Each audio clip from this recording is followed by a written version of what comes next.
We're Zoom recording. Okay. I did this session this morning. I'm repeating again this afternoon, so I hopefully will have. Here. Excuse me? I hear someone talking. I'm going to mute you. You can, it's a small group, so you can certainly unmute yourself if you want to have a question or comment or to speak. But today's session is how can UDL promote positive behaviors and reduce problem behaviors? So we're going to talk a lot about universal UDL, universal design for learning. But first I'm going to introduce myself. My name is up for debate. No, my name is Valerie Lill. I got married during the pandemic, so it will be Valerie Chapman Jones once Social Security allows me to get in there and change it. So for now, my contact information is the same as it has been if you've contacted my email before. I'm an AT stands for Assistive Technology. I'm the Assistive Technology Trainer Consultant at Lincoln Intermediate Unit, and my contact information, my number are there. And I also have a Twitter account if you're interested in following me, if you use a professional Twitter. My background is I am a certified speech language pathologist. I've been certified for about 21 years. I've worked in schools for about 19 of those in some different, two different public school districts. I've been with the IU for about 18 months. I got involved in assistive technology because I liked working with students who had significant physical and communication needs. And universal design for learning, or UDL, falls under the scope of what assistive technology trainer consultants do. So that's why I'm presenting on this topic. I'm having some technical difficulties. Now, if you listen to Tanya's opening remarks, or if you've been in any, I'm sure you've been to other sessions today, you have heard these, so I'm not going to sit here and belabor the point. Engagement is our priority. I might ask you to say something. You don't have to if you want to put something in the chat. Again, if you're not comfortable participating, I'm not going to force you to. But that is, you know, especially because it's virtual, it's great to have some feedback. And I know that, recognize that your engagement, you know, some people don't want to participate, and that's your choice. I'll honor your perspectives and assume good intentions. I assume you are here because it's something you want to hear about. And I assume, and please assume that I'm trying to provide you the best information I can. If you're interested in those Act 48 hours, you will get them. You have to do the evaluations, and those are due before July 31st, which is Friday. Hard to believe. Okay.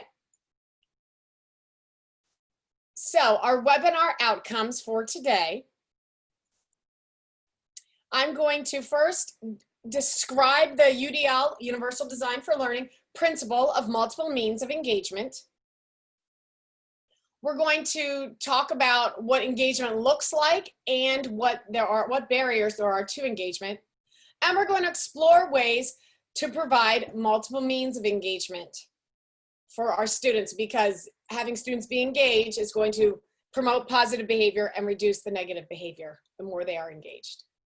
So this is kind of a general question. What is the goal of education? What would you think? You can put it in the chat, you can unmute yourself to talk, or I have a commentary underneath if nobody wants to participate.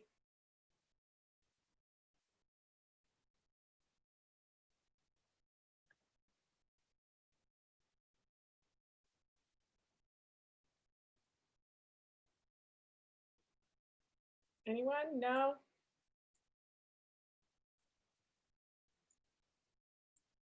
Okay, that's all right. All right. Okay. Well, I'll tell you what it's not. Our goal is not simply achieve the standards and master the content. Of course, we want that to happen, but that is not strictly the goal of having educated children and educated adults. Is not just knowing the standards, knowing the content. And I think sometimes, you know, that does get forgotten. And so many people, especially those not in education, they might think that's what the focus is. Rather, our focus should be on, again, what I think, and again, this covers a lot. I got some great responses this morning about that. Our goal should, we want to develop those expert learners. We want kids to know how to be good learners so they can keep learning throughout their lives. We want our kids to be able to find a purpose in learning, and we want them to continually be motivating to learn. So again, because we are all lifelong learners. And other folks this morning said things like, we want them to be as independent as possible. And coming from a special ed background, I absolutely agree with that. We want them, you know, to be a member of, you know, a functional member of society and contributing member of society. And those are all great goals of education, but not just the content and the curriculum. We need to move beyond that. Okay, I'm going to try something new. We'll see how it works. I just learned in my last session how to do a poll, so I quickly created one. Des, I know you're here, so if I get stuck, you can help me. But thank you, she just taught me this in the last session. So I am going to see if this works, and I'm going to try a poll.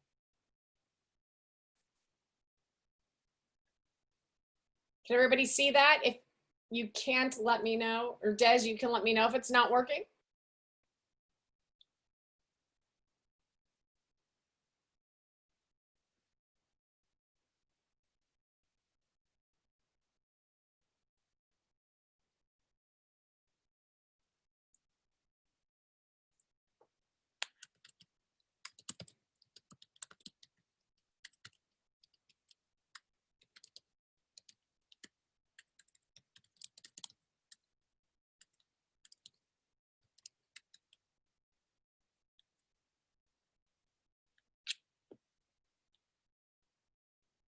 I'll give a, not everybody completed the poll, but most of you did. And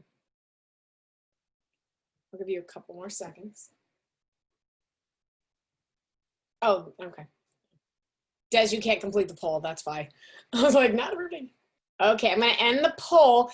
Now, I'm not sure. Okay, share results, there we go. I haven't done this before, so bear with me. Okay, so what I wanted to ask is finding out how familiar you are with UDL, or Universal Design for Learning.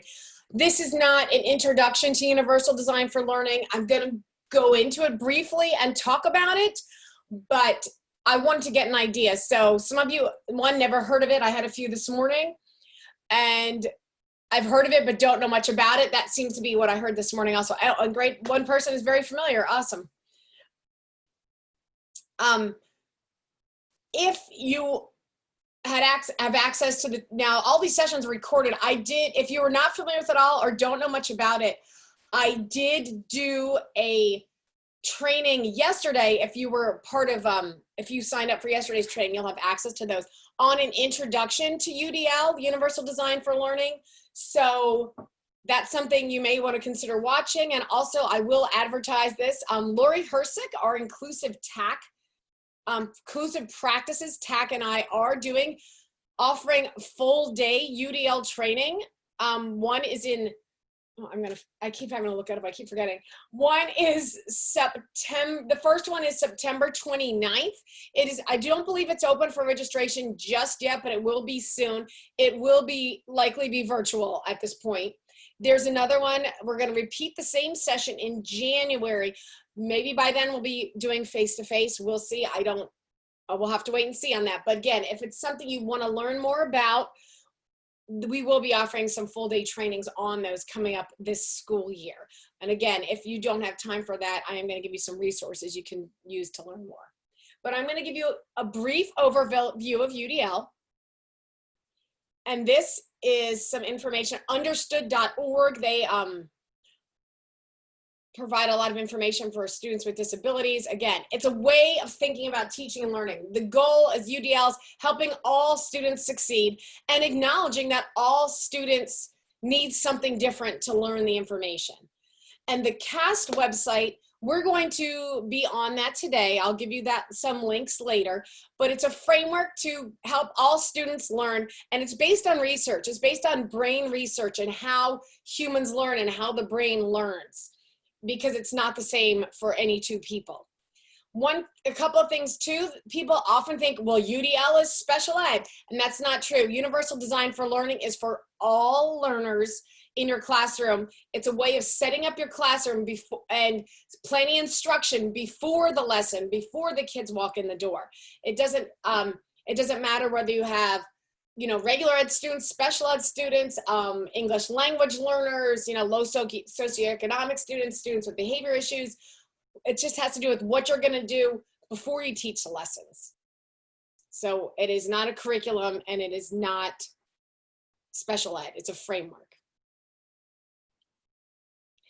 If you know very little about UDL or don't know anything about it, again, that was the majority of our participants.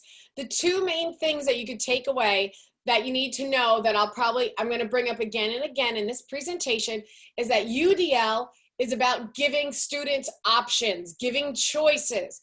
And the other side of that is it's also about reducing barriers. So if we give the students more options and we reduce the barriers, we can have students, and related to this, be more engaged and thus helping improve behavior, seeing improved behaviors.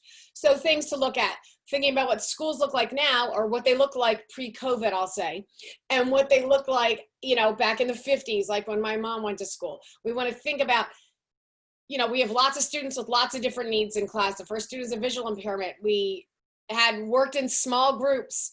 We had students working collaboratively together versus previously, students, they're all in rows at their individual desks and everybody kind of looks the same, where now we're recognizing that there are learner differences and everyone needs to learn a little bit differently. Now, some of the information presented, hopefully I am going to talk at the end a little bit about how you can think about this or apply these principles in virtual learning environments. But, obviously that changes things a little bit or a lot in many cases. But again, UDL, the two things takeaways is it means you're giving kids options and it means you're reducing barriers before they even exist. So UDL, I'm not going to say Universal Design for Learning. I'm just going to abbreviate UDL for the remainder of the presentation. But UDL, again, it's based on brain research and it has 3 principles. The first has to do with the what of learning, providing multiple means of representation. So that means when you're presenting the content, you're presenting it in multiple ways. This presentation may be not the best example of UDL because I'm going to be lecturing or talking and showing you Google Slides. Now we are going to go to a website for some exploration, but yesterday in one of my presentations, for example, I had a video. So I'm presenting that, I'm using different means to present that content.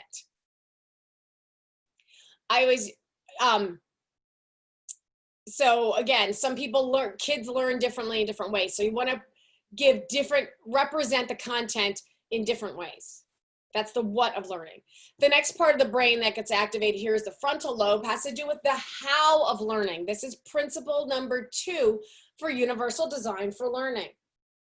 This means we're providing multiple means of action and expression. That is principle 2. This has to do with how students tell you what they know, how you're going to think of multiple means of action expression as your assessment piece. How are you going to know that they learned the information? How are you going to know that they internalized those concepts and mastered the skills? Now, if you come from a district that uses common assessments, and I previously worked somewhere that used a lot of common assessments are not UDL at all because everyone gets the same test. Using a UDL framework, everyone doesn't get the same test. Everyone can show their content knowledge how they, in a way that's going to best meet their needs. And I'm going to give a real life example. The district shall remain anonymous, but I know one of you knows what it is. When my son was in 4th grade, they always did book reports about every 6 weeks or so. And he has a lot of fine motor issues and he cannot draw. And one of the books when he read, he had to draw 18 pictures from that book. And I asked the teacher, well, looking for an accommodation because he has fine motor issues. He didn't need OT, but he can't draw at all. And I said, well, can we print out Google Images or can he find clip art or something instead of drawing? No, he has to draw. So there's no other option. No, he has to draw it. Well, this was torture for him. And there were lots of tears and anger on both of our parts, but we got it done. Would he have been able to show the teacher he read Hatchet in a different way other than drawing 18 pictures to show that he understood the story and the main elements? Absolutely. his teacher was not following UDL principles. She did not give him choices. Maybe a better option is writing a book report, doing an oral report, you letting him use clip art, other means to show that he understood the information. So we need to give those students choices so we can know that they understood what was presented. And that's really all I'm going to talk about the first two principles of UDL. There's obviously a lot more. This is the abbreviated version. We're focusing for this presentation on the why of learning. This is the third principle, but really it should be the first principle because this has to happen first. We need to provide multiple means of engagement. We talked about purposes of education. We want our students to be motivated to learn, to see a purpose in learning. We want to get them excited and interested about learning. And using principles of UDL, we need to find multiple ways to get them engaged. So again, thinking of giving them options. And I'm going to be sharing a resource later in this presentation where you're going to be able to, well, what does this look like? I don't know what that means. It's going to give you examples or give you ideas. And some of the things you probably are already doing and didn't even realize it, even if you didn't know anything about UDL. So this activates the affective network of the brain. Again, just some things to consider when it comes to activating this part of the brain is how are the students engaged in learning? How are they motivated to learn? You can even think about yourself. Are different people are motivated in different ways. And when I did my introductory presentation, we did a little activity for that, which we don't have time for today, but you can go back and watch that. How are they challenged in learning new information? A lot of times when people think UDL, they think special ed or the kids who lack the background knowledge, how can they activate their brains? But what about our advanced learners, our gifted and talented students? A lot of times they may have some behavioral issues or be off task because they're simply not challenged in any way in learning the new information. They think, oh, I know this already. So we can't forget about them. We also think, how can we get these kids excited about learning? And again, how are they interested in learning? So they're all just things to consider when we're thinking about principle 3 of UDL. And you can, okay. So let's just talk about behavior, since day 2 today is the focus is behavior and UDL. So why is the why of learning, which is this principle, multiple means of engagement, why is it the most important when it comes to looking at student behavior versus the second and the third, versus the first and the second, the actions and expression and the representation? You can comment in the chat or you can unmute yourself. Why do you think this is the most important when it comes to looking at student behavior?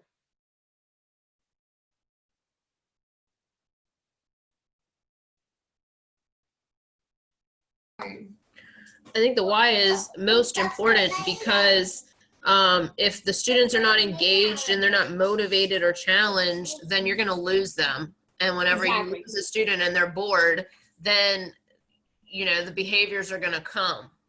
Absolutely. That's absolutely. Agree completely. Awesome answer. Anyone else? Thank you for sharing so much. I appreciate it. Sorry, I'm looking over there because where you are on my screen isn't where my camera is. So I keep looking in the wrong place.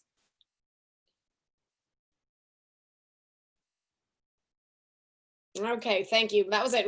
I don't know if anyone could have said it better. Bottom line, engagement facilitates learning. If they're engaged in learning, those other networks in the brain, or if they're not engaged, they're not going to activate the other parts of their brain, the what and the how. And I do have an illustration to show that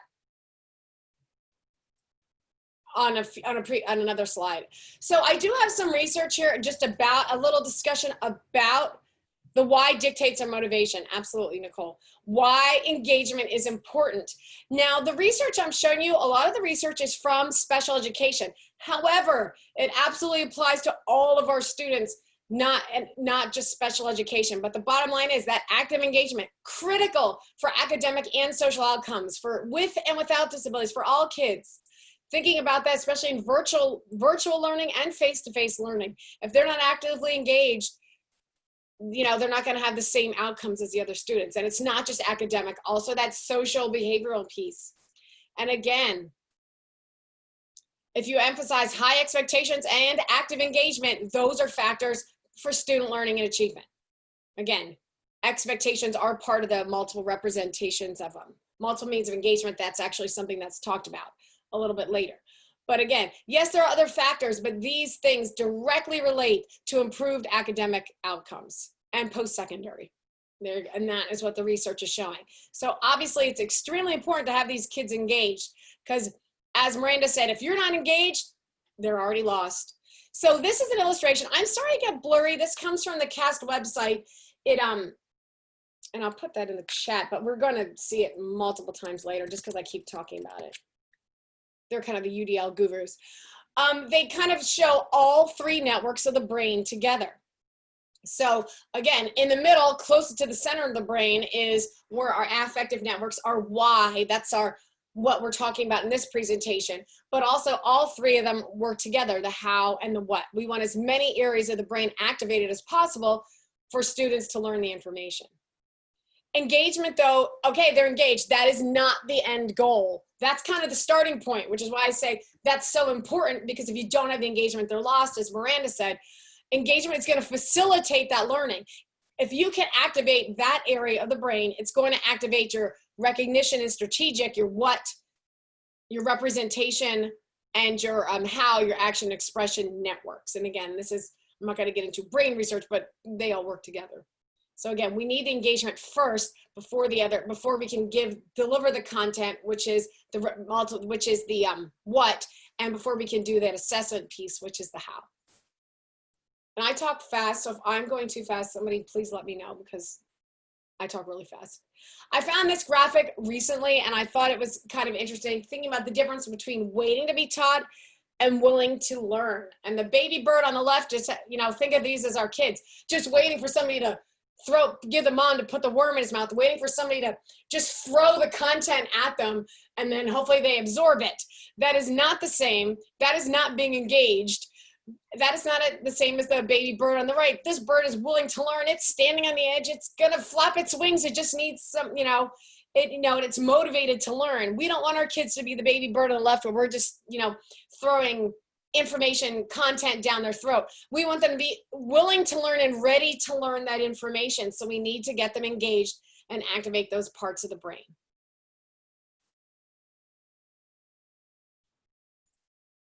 So we're going to talk a little bit, and I know some of the other sessions today did get into this, but what does engagement in learning look like? We talked about this at the beginning of this session. It doesn't look the same for everybody. So some of these things you may see, okay, if my kids are engaged, we're going to see less behaviors, but what should I be looking for to see if my kids are engaged? Again, and I have the research cited at the bottom, and I have a whole slide of the citations at the end if you want more information on that. It could look like attending to learning tasks. We certainly want our kids to do that. It could look, and this comes up later in the CAST website, staying on task for a predetermined period of time. Now that's obviously going to look very different depending on grade level. If you have a kindergartner, you are not going to expect them to stay on task for as long as an 11th grader. It's just not realistic. Self-monitoring on task behaviors. Again, making, kids checking in on themselves and, self-assessing, like, am I doing what I'm supposed to be doing? It's going to look different depending on grade level, but that's a sign that somebody's engaged in learning. Somebody taking in turns without prompts, waiting for their turn and participating.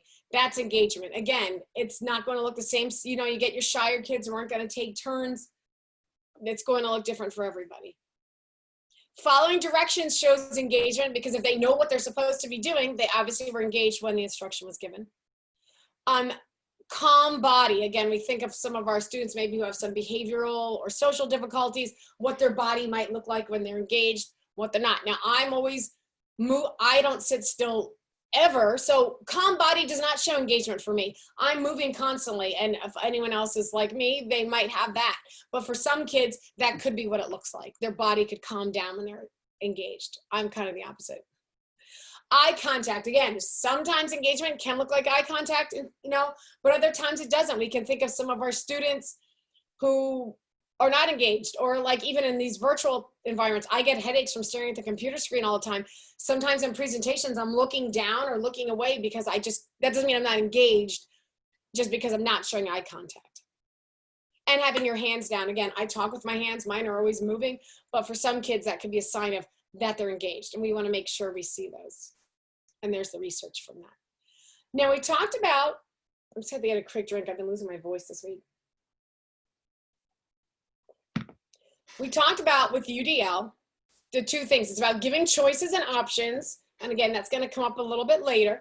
But we said UDL increases those opportunities for choices and giving the kids option, but then it also can decrease the potential, the barriers. So we want the kids to be engaged. We want to offer multiple means of engagement if we're using UDL principles. But what are those barriers that we're going to have to reduce to increase the likelihood that our kids are going to be engaged? And some of these may be barriers for some kids and not others.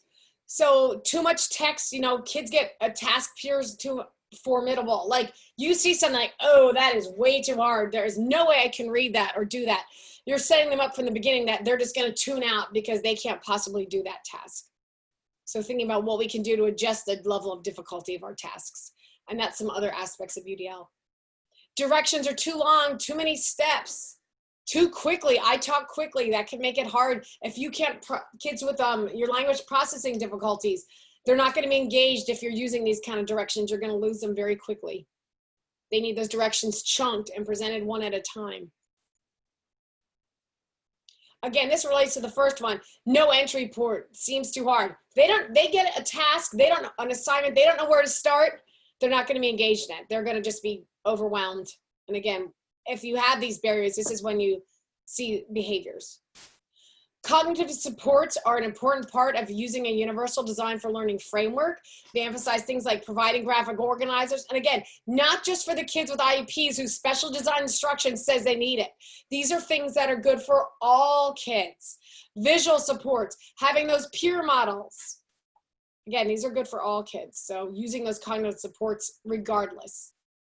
Again, one of the big things in UDL is giving them options. If they don't have the ability to choose, to make choices or customize things to meet their needs, they're not going to be engaged.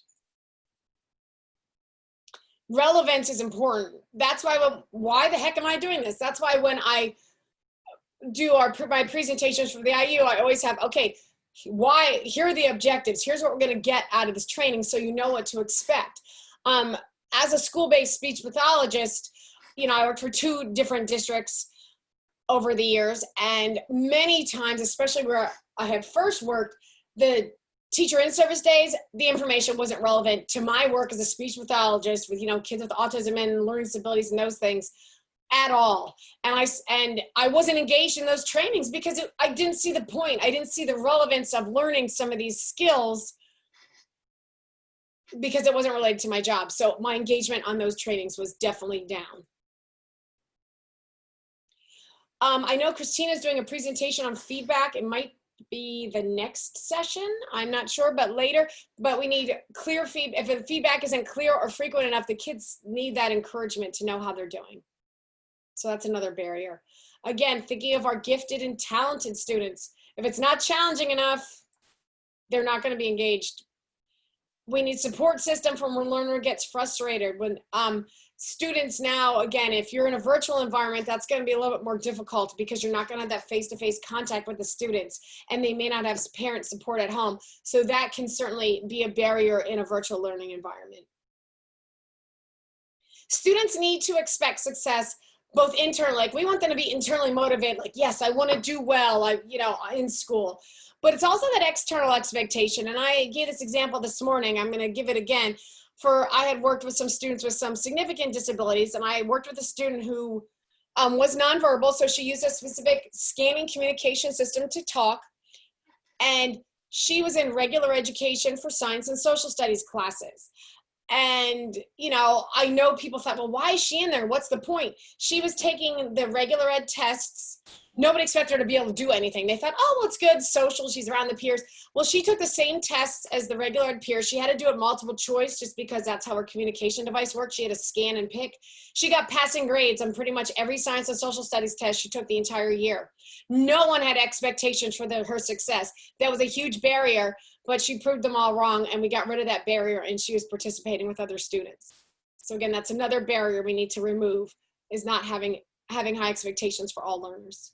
And that's the research where this came from. And again, a lot of this comes from special ed, but it absolutely relates to our regular ed students also.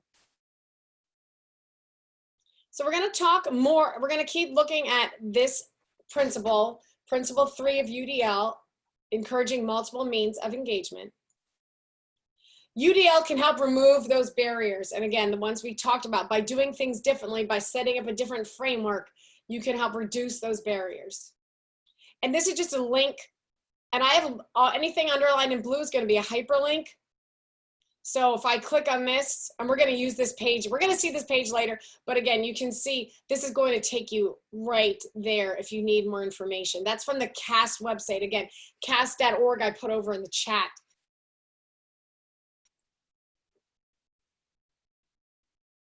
Okay, so this is from the UDL website, the cast.org. These are the UDL guidelines. I just cut out a portion of a larger document, but we're going to go into these. We're going to dive into this document through the link in a minute. But it just kind of shows you how they have it set up. When we talk about the means of engagement and the why of learning, we're looking at how are they accessing the learning, how can they build upon the learning, and how do they internalize? And all three of the principles fall under that. So the three areas we need to provide options for, again, giving options is a hallmark of UDL. In the areas of recruiting interest, getting them motivated, we want sustained effort and persistence, and that self-regulation. And this is just a quick reference, but I don't know how many of you have the presentation open. So what I'm gonna do is, oops, that is not what I wanted to do. I have too many windows open here on my screen when you zoom. I'm gonna paste that directly into the chat there if you wanted to access it, if you don't have your presentation with you and want to see it and want to access it. Now, I will tell you, if you're wondering where my screen looks a little orange, I'm using, I get headaches from the screen. I'm using a Chrome extension that's a screen shader that changes the brightness. So if you get headaches from the bright white screen all the time, it makes it a little bit easier on your eyes. Like people buy those screen shader glasses. If you need more information about that, don't hesitate to contact me. I can tell you about it because it really helps, especially in virtual learning. So the UDL website is can be a little bit overwhelming when you look at it, because there's just a lot of things and a lot of things to click on. And if you don't know much about UDL, there are some videos on here. They also have a YouTube page. CAST has their own YouTube page with lots of videos. And if you want to see the whole version of that chart, you can see it's at the top if I hit the plus. This is the whole version of the chart that I just showed you. I just took a screenshot of this since the focus of this is about getting kids engaged, because the engagement piece is the part that's related the most to student behavior. And that's the focus for today. But you can go up here to the engagement tab, and that takes you to that page I showed you earlier. And it's kind of set up the same, okay, it's set up the same way on for each tab, whether you do engagement, representation, action, expression. And I find it interesting how they have it at the top here, because they have engagement first, even though they consider that the third principle. They do list it first because the engagement comes first, then the representation, that's when you're delivering your content, then the action expressions, your assessment. So really, this is the flow that it should go in, but that's not how they do it. So how it's set up is underneath there's guidelines, and it gives you a brief summary of what each is, what recruiting interest means, what sustaining effort and persistence means, what self-regulation means. I am not sure what this orange box is. I'm gonna have to click that. Okay, that's one way to get to it. You can click, oops, sorry about that. Technology is not my friend at the moment. Okay. Let me get back to the engagement. Sorry about that. You can click on that and it will take a list, but under each of these areas, there are what they have checkpoints. And again, it's a lot of information, but the checkpoints are the most important things you want to look at. And we'll go through so you can see what they look like. This is where they're going to talk about what that could look like if you're using a UDL framework in your classroom. These checkpoints are going to give you examples of what each of those recruiting interest. How do I get those kids to be interested in it? Again, that choice is the first thing they list. So then there's an explanation here of what choice is going to look like in the instructional setting, and then they give examples of what that can look like. And again, you might look through some of these and say, oh, I'm totally already doing these things. Again, allowing learners to participate in the design of activities or tasks. You know, do you ever let your kids help do those things? Again, involve them whenever possible and set their own personal academic goal, behavior and academic goals. Again, I know a lot of you are probably already doing some of those things. And then to navigate on here, you know, you can just go back and it will take you to this. Again, in each of these checkpoints, it's going to say what you could do in the UDL framework to have multiple means of engagement. Again, relevance, value, and authenticity. It talks about social and culturally relevant, age-appropriate relevance. I remember another story. My son was in 4th grade, and it was you know, the teacher was treating them like kindergartners. And, you know, I had heard him complain about it, him and some peers complain about it multiple times because the way the information was being presented, they didn't feel was age appropriate. So you lose engagement if it's not. So again, these are some things you might already be considering or doing, excuse me. We want our kids to feel safe and reduce distress, but threats, excuse me.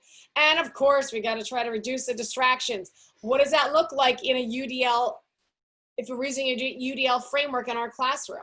And again, these are some things you can read the information here. I'm not going to read it to you. And then the bulleted points underneath are examples of what you could be doing in your class. And some of these I bet you're already doing. You probably have creation of class routines, I'm sure. And again, thinking about these also, not just in that face-to-face environment where you might already be doing them, but in your virtual environment. Okay, when you're doing your virtual math class with your 8th graders, or do you have a routine that they know every time when they log on to your Zoom, this is what's going to happen? That's going to increase engagement and reduce behaviors. So again, although you may be doing these things in your classroom, think about if you're doing them also in the virtual environment. And again, the sensory stimulation, that's also tough in the virtual environment because you can't control what's going on behind them. Like for me, that's why I have this LIU background, so you're not distracted with the things behind me. And that's something you may want to consider doing, a virtual background or just a plain background, because you're reducing the visual distraction behind you. That's another way, a simple thing you can do to help kids be more engaged. Then the next guideline is about effort and persistence. We want kids not to give up easily. So again, here's a paragraph explaining about it, and then they give you bulleted points of exactly what things you can be doing to encourage multiple means of engagement. And again, some of these things you might already be doing with your kids, such as displaying the goal. I don't know if schools are still doing LFS or not, but that was always a big thing to do, is to heighten the salience of the goal by displaying it. Thinking of our kids, again, I said about our gifted and talented students, varying those demands and resources. We want to optimize the challenge. We want them, if they already know the content, you know, we don't want them to be bored with them, be engaged. What can we do to take it to the next level? Collaboration community. That's really tough in a virtual environment. Again, it's a 21st century skill. You'll hear that over and over again about communication and collaborating with others. And in a virtual environment, that's going to be a bit of an obstacle. Here are some suggestions about what that can look like. But again, even if we're in face-to-face school, what's group work going to look like? How can we try to encourage these peer and group interactions is something we need to think about, because that's something that increases engagement. Again, we're thinking about what kind of feedback we're providing. And, you know, there's different kinds of feedback you can give and receive in person versus in a virtual learning environment, but still the same principles apply. And the last section, we want kids to develop some self-regulation skills. And again, what that's going to look like at a young elementary child, what it's going to look like in a middle or high schooler are going to be very different, but we still want kids to be developing those skills. So what can we do as teachers to set up the learning environment that way? And there you go. There's some, they have a paragraph explaining why it's important, and underneath are the bullet points. Again, we want to encourage that. Coaches, mentors, I mean, this is good for adults too, and self-reflection. Again, now the UDL principles are not designed for children either. These also apply for adults learning. So whether you're taking college coursework, you know, getting another master's, getting a doctorate, whether you do a job like I do where I'm presenting, you should still consider the principles of UDL in your trainings, or in your professors should be doing that in their classes. We want kids right now. This morning, Kathleen was talking about SEL, those social emotional learning, how before it was like, should we be teaching these? And now with everything that's happened with the pandemic and the schools closing, everyone's coming to realize like, we need to be teaching these skills. Well, and the UDL framework would absolutely agree with that. We want to facilitate those coping skills and strategies. Think of how anxious all of our kids are right now, and adults for that matter, with all the changes and the cancellations and everything going on. What can we do? So again, this is an explanation, and here's what they're suggesting you can do to help if you're using a UDL framework and encouraging engagement, what you can do. And then the last one, some of that self-reflection and assessment. Again, that looks different for every kid, but there's some suggestions. And you can look through these and say, I'm already doing a lot of these. And maybe there's some that you see that you are not. And again, you can certainly look through this at your own time. If you're interested in the other aspects of UDL, they're set up the same way, where there are checkpoints and you can click on them, and it's going to tell you a bulleted list of exactly how you could change what your content to make it more UDL friendly. Same with your action expression. That's your assessment piece. Again, there's different areas. How can you do that? And they give you examples exactly of what you can change to make them have choices and to make them more, sorry about that, actively engaged. I do want to talk about virtual learning a bit, because this may be, some of you may be face-to-face, some of you may be doing a hybrid, some of you may be all online. I find, at least within the LIU footprint, our districts are all doing something probably a little bit different. But just some considerations if you want, that you might want to consider to keep your students engaged. And you may already be doing these. Again, in that UDL framework, we want to give students choices. Your choices might be a little bit different in a virtual learning environment than they are in a face-to-face environment. But looking at those UDL principles and those checkpoints and seeing what you can change.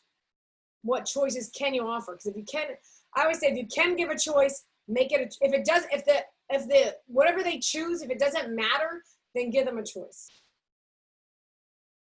You're going to provide, providing self-paced activities can help with engagement. Think, if it's some kind of virtual learning module that they're doing, because you're gifted and talented students, they might finish something very quickly and want to move at a faster pace. Some of your other students who might have some learning difficulties, they may need a much slower pace, and they might not be engaged if the field's going too fast and they have too much pressure. So providing some self-paced, independent activities can help with that. One thing that can help too is trying to find platforms that provide instant feedback. We can, there's some different websites and some different online tools that can provide feedback so they know that they're doing the right thing or that they're doing well. That'll help keep them engaged. Again, we touched on this. We want opportunities for human interaction. I'm an extrovert, and the lack of human interaction the last 4 months has been very difficult for me. And some of those kids, that may be the case. Some of the kids also just who are introverted, maybe even more introverted than they were before, because they're kind of used to being by themselves and not having to interact. We need, you can do things like if you're using Zoom, using breakout rooms, for example, or doing live Zooms. Like I know for my son's coursework, he just finished 7th grade this past spring. Some of his courses would just be like watching a YouTube video and then doing a worksheet. No human interaction at all. He much preferred when he had to go, for example, to a science lesson and the teacher was presenting live and talking to the kids, or if he went to German class and they were doing a game and he could see his friends on Zoom. So that I know for him, being an extrovert, more like me, that was really helpful to have that face-to-face interaction. So think about that with your virtual instruction. And again, that collaboration with peers, a lot of these kids maybe haven't seen their friends in a long time, and they miss seeing the other kids at school and interacting with other peers. So again, thinking about things like breakout rooms and, using some of those other online and using Zoom or whatever, Google Classroom. You want to make sure it's not just teacher and student. They want to be able to interact and do activities with the peers, even if they are not face-to-face. They can still work together. For example, they can work on something in Google at the same, at the same time.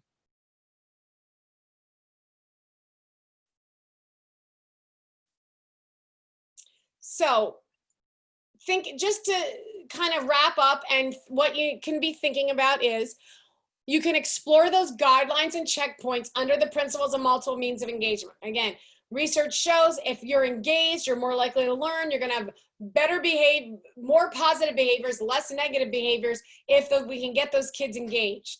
So again, looking at, and this is hyperlinked, it's going to take you right back to where we were.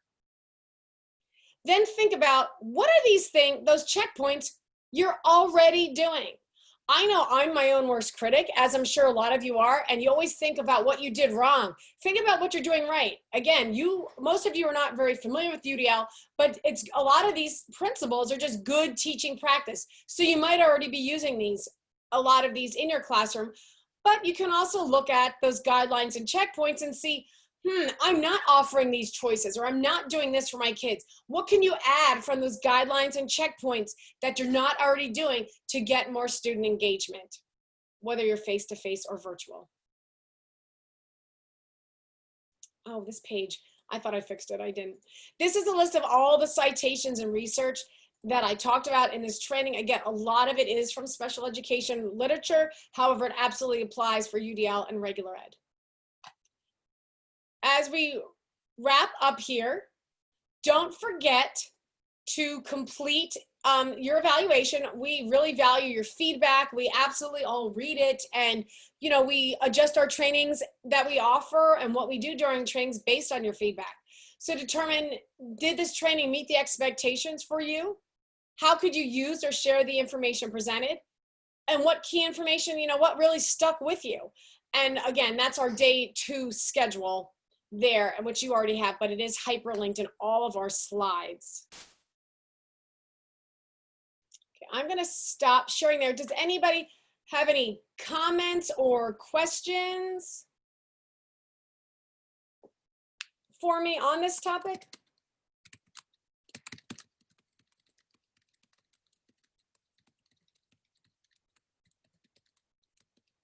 No? All right, well, the next group of sessions will begin at 1:30. So you will have a little bit of a break between now and your next session. But yes, the next round is at 1:30. So I hope you're looking forward to the rest of your afternoon. Hopefully you can get, if you didn't get lunch, hopefully you can get a quick lunch in between now and 1:30. And I hope you enjoy the rest of the conference, and hopefully I'll see some of you on day 3 tomorrow. Thank you.